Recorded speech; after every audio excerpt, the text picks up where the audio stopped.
Good day, everyone. Ali Safi here from Safi Financial Network. Today is January 9, 2024. Here's another daily analysis. As we talked yesterday, S&P 500 just ended up negative today. So a barely negative market overall was pretty diverge. And what do I mean? I will explain. What do I mean by diverge? Um, some stocks did outperform the market, but majority of the stocks actually are going down. So that was kind of like a shaky for the market when you see it was not a broad-based rally. It was like even without some stocks, market's supposed to be very, very negative today. So some stocks like Nvidia, AMD, and big techies, some of them, not all, hold up pretty well today, but overall market was pretty shaky. Volume was very light. Like today was just a 38 million, and I can't believe that. Like sometimes market actually didn't move. Uh, sorry, 65 million. So 35 million was for an hour ago, 2 hours ago, and then market just pick up volume. 65 million for SPY, which is kind of like a less than half of the average. The average is kind of like 100, 120.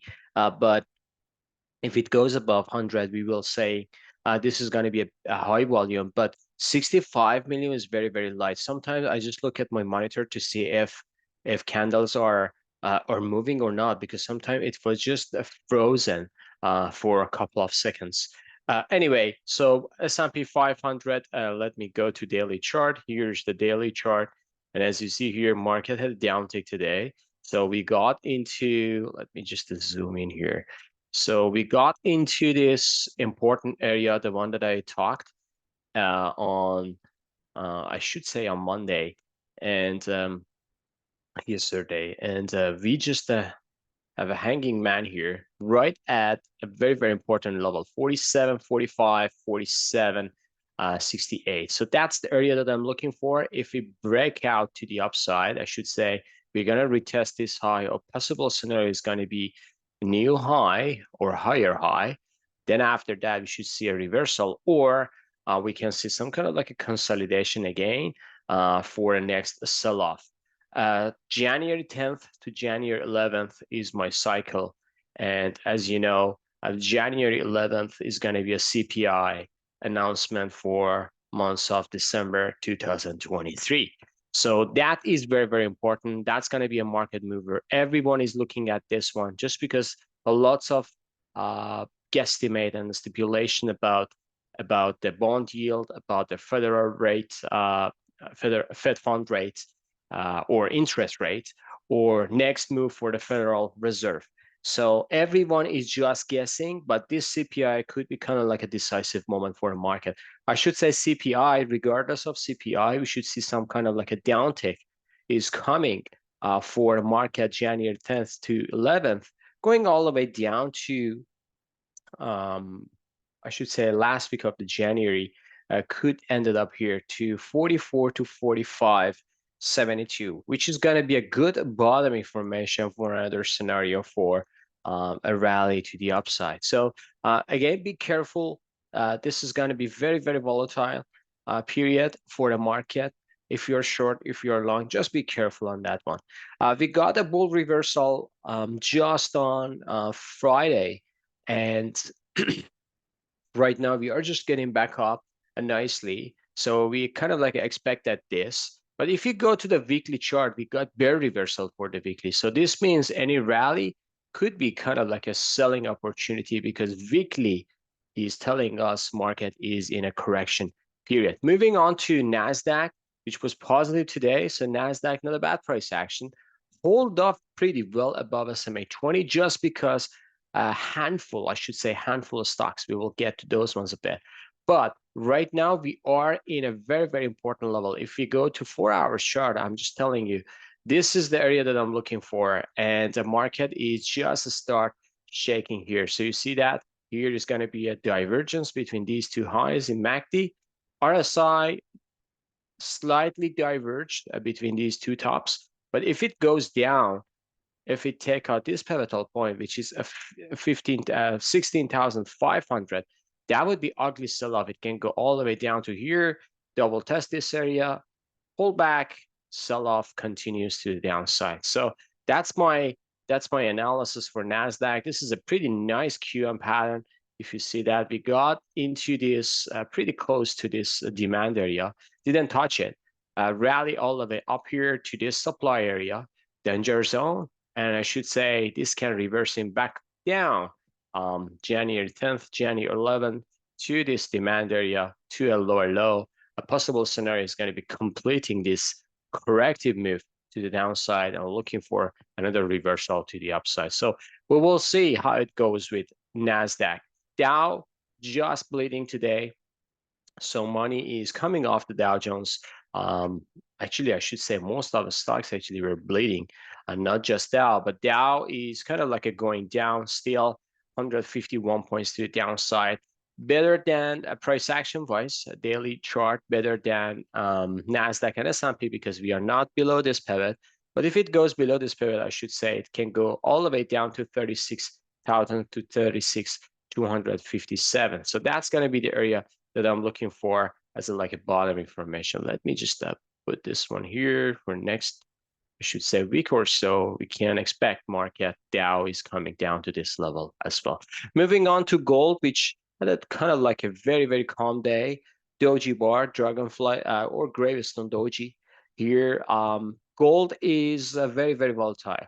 One day up, one day down. So today was uptick and going all the way up to 2040 and then coming back down sharply. The reason is 2040 was hourly, I should say, supply area. Let me go there. So here is the thing. So this is a supply area for the hourly chart. And as you see here, this is a wide range bar right there. So this wide range bar, and this is the area that I'm looking for as like a supply. Just barely touched it, pierced through with the shadow coming down. Right now, it's building up a bearish consolidation. I'm not sure if this is a bearish consolidation because we got another bull reversal with a higher low in our early time frame. So if we get back above a 2033, I should say this one can form a nice cup and handle and then breaking out to the upside, which is going to be 2080 to 2070. So we will see how it goes for the hourly chart. But right now, gold is forming another positive scenario for aggressive traders. They can put like a stop loss here or a conservative on a stop loss here for a long position, 230 to these targets here above. Moving on to crude, which had a positive day. If you remember yesterday video, based on crude stocks or energy stocks, I said energy stocks are forming pretty nice. So let me just clean this up here. It's pretty messy. Crude chart is messy alone, so we don't want to make it messier with our lines. Again, this is a short-term trend line here. And let me save this. If we get above 76, that's my area. You know that. So if we get above 76, any pullback could be a good buying opportunity for 82 and 84, which is going to be this supply area, 84, 85. So that is the level that I'm looking for. But we need to get above 76. Otherwise, it can just retest and coming back down to low 60s, which is a possible scenario as well. Geopolitical tensions are everything for crude right now. Israel, Hamas, Middle East, China, Taiwan, US. So crude is just ready for a news. A bad news is going to be a good news for crude and can just a trigger to the upside. But if a war is getting to kind of like a resolution or peace or something like that, the crude is gonna just slow down a bit. Price is gonna go down to low 60s. So we will see how it goes. Moving on to individual names. So starting with Bitcoin, let me go to my Bitcoin chart, which had a pretty volatile day. So Bitcoin just going up 48,000, coming back down. Back test, is this a pullback or kind of like a fake breakout? Seems like it is fake breakout, I should say. Can still go down to 43, 42,000 for another formation, like a consolidation, something like this. Still, I'm not looking for a massive breakout or something. You know my levels, 36 to 37 and 31 to 32,000. Those levels, especially this one, could be a fantastic buying opportunity if Bitcoin gives us any opportunity. Moving on to yield, which bond yield, just doing sideways consolidation, doesn't do anything today. Still looking for CPI to have a major move, upside or downside, which I believe it's gonna go to the upside. A possible scenario 4.57 to 4.59. That's gonna be target. Treasury is coming down today. A doji bar, not a good move. VIX coming down as well, so it doesn't move properly. I should say VIX is getting ready for another spike to the upside. DXY positive. So DXY is kind of like a leading. I should say everyone needs to keep an eye on this because this one is leading a yield and also VIX and the stock market. If it triggers to the upside, which I believe it's going to trigger to the upside, 103 to 104 is coming, which is going to put pressure on gold, silver, and bond as well. Maybe stock market. So we will see how it goes.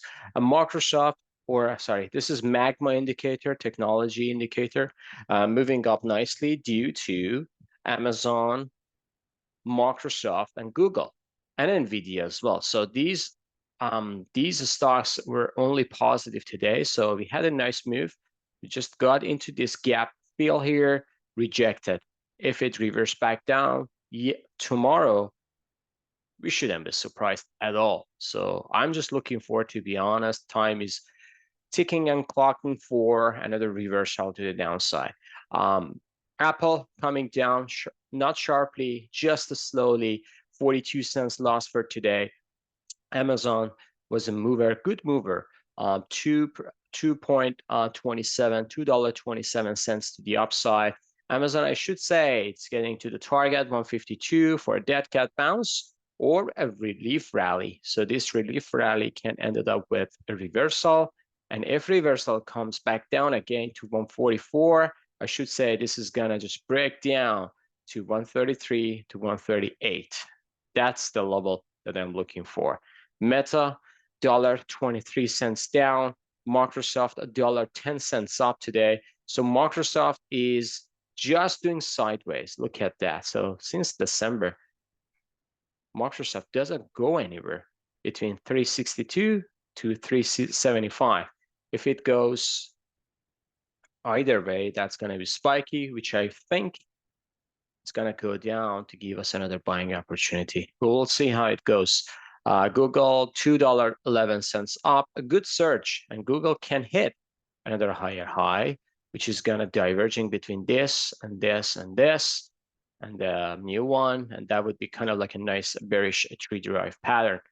Netflix coming down today at $2.94 down. Tesla cannot even have a positive candle today. So $5.49 down.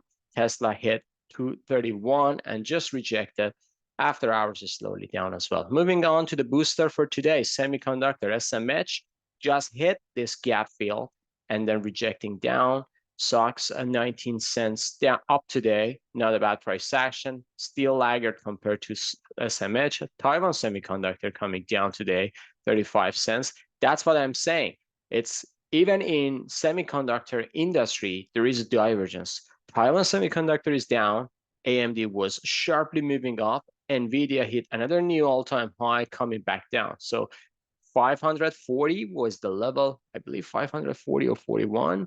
Let me see, 543 actually, 43.25 cents coming down. So that is kind of like interesting to see at this interesting level coming down sharply.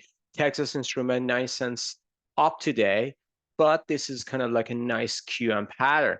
And I believe this is the end and it can go down to 154 again, coming back down.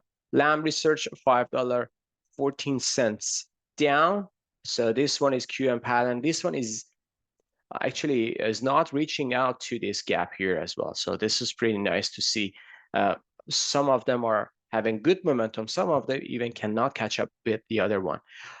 Moving on to the banks, financial spider XLF coming down today 24 cents, losing the momentum is obvious thing that you can see in these charts. KBE for 54 cents down, KRA 59 cents down, JP Morgan coming down. I believe this one is reversing already. So this is a doji bar. Nice top information I see. Here are shadows. Here's the dragonfly doji confirming with today. So this one can go down, and if it goes below 166, it can go all the way down to 156 to 158. So we will see how it goes. Moving on to Goldman Sachs at $5.12 down today. Bank of America 53 cents down. Wells Fargo 63 cents down. And that's it. Gold miners GDX had a bad day today. So 1.78% to the downside. GDXJ 53 cents to the downside. AEM got into a good support area. So we may see some kind of like a volatility in this industry. Possibly it's going to happen tomorrow or January 11th. So we will see with CPI number. Newmont, ugly candle today, $1.55 down. And Franco-Nevada, $2.45. Franco-Nevada got into this wide range bar. So even after hours, it just reversing back down. If this is going to be a just washout low before the next rally to the upside, that would be kind of like the scenario. Still looking for kind of like a reversing to this consolidation area. If you see some kind of like consolidation, that would be great because it can parabolically move to the upside after breakout. Moving on to gold barric, which is the last. So coming down sharply after hours, just going up 3 cents. So not a bad price action after hours. Moving on to XLE, which is energy. It didn't follow up crude, so energy is coming down. So that's what I'm saying. Possible scenario is going to be crude is going to go down tomorrow. XOP coming down sharply. OIH coming down sharply. It just retesting this area. XOP coming down sharply as led Exxon.